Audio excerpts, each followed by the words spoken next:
به هم نه وایو چې زموږ کورونه وران شوي دي، دا به هم نه وایو چې د کلمې ویونکي مسلمانان هلاک شوي دي، سپو د هغې وژغورلي، دا به هم نه وایو. او دا به هم نه وایو چې موږ خانه شو، موږ د پېښوره د مردان په کوڅو کې موږ خیراتونه وغوښتو. دې کرب بدیانت او کمرانانو وطن کاټ، کیش کاټ، بې نظیر کاټ، د غرور ډبې ته، د غرور توړې ته، د چینویو دړې ته په قطار ودرول، دا به هم نه وایو. او دا به هم نه وایو چې دلته پوځي اپریشن شوی دی، هر څه تباه او برباد.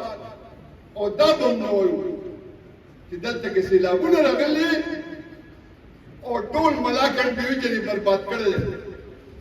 او دا به هم نه وایو چې دلته زلزلې راغلي دي، دا به هم نه وایو چې کرونا، دا به هم نه وایو چې ډینګي، او دا به هم نه وایو چې مصنوعي دهشتګردي. دا خبرې زړې شوې. دا کرب بدیانت او کمرانان داسې سیلاب راوستل غواړي چې ټول عمر به پکې زموږ کوچي، زموږ خویندې میندې او موږ به پکې ډوب کړو. د دې سیلاب به ورپکار کړو.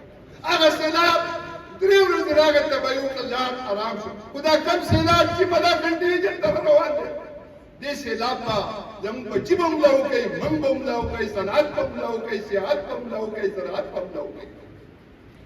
دا ډېر لوی سیلاب دی. د دې کرب بدیانت او کمرانانو په دې خلکو رحم نه راځي. دا نااهله، دا کرب، دا بدیانت او کمرانان په داسې علاقه باندې ته د ټیکس او د کسټم سوچ کې د کومې علاقې ټول بچي چې خیراتیان شوي دي. ماله جړا راځي په دې جوماتونو کې. تاسو ګورئ که نه چې دا مونځونه وشي، د جومات د هر ګوټ نه چیخ و پکار اواز راځي او که نه راځي.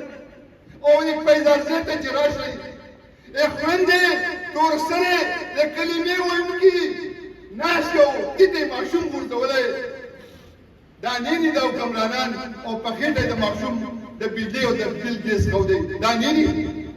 او دنیا کې تاریخ کې چېرته دا شوې ده چې په یو اسلامک سټیټ کې یو سړي خپل بچي په چوک کې ښودلي او په هغې باندې د پیروخ قیمت لګولی. ما د بوټانو په ډبي نرخ لیدلی و، ما د دوایانو په ډبي نرخ لیدلی و، د غوړو په ټیم مې لیدلی و. په دې کرب بدیانت سټیټ کې واحد ما ځکه ولیدو چې خلکو خپل بچي چې کوم دی په سړکونو د خرڅ لپاره ښودلي. دا د ژړا مقام دی. او دا د ژړا مقام دی چې زما ټول سره خویندې میندې ټوله ورځ په بازارونو کې دستې پنجې دپاره ګرځي. دا د ژړا مقام دی. او دا د ژړا مقام دی چې دلته کې روزګار نشته، صنعت نشته، تجارت نشته، سیاحت نشته.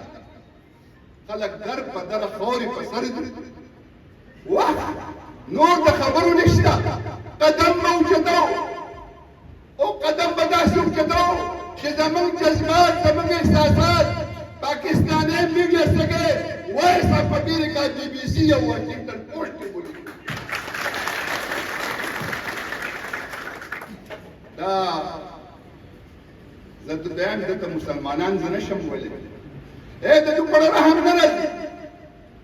بلکل زه دا خبره کوم ستاسو په وساتت سره چې مسلمان یم، الله منم او د پیغمبر صلی الله علیه وسلم امتی پیغمبر منم، خاتم النبیین منم، او د پاکستان وفادار یم، پاکستان منم، خدای منم، رسول منم، پاکستان منم، خو د کسټم دا وکړې قسم په خدای بلکل منم.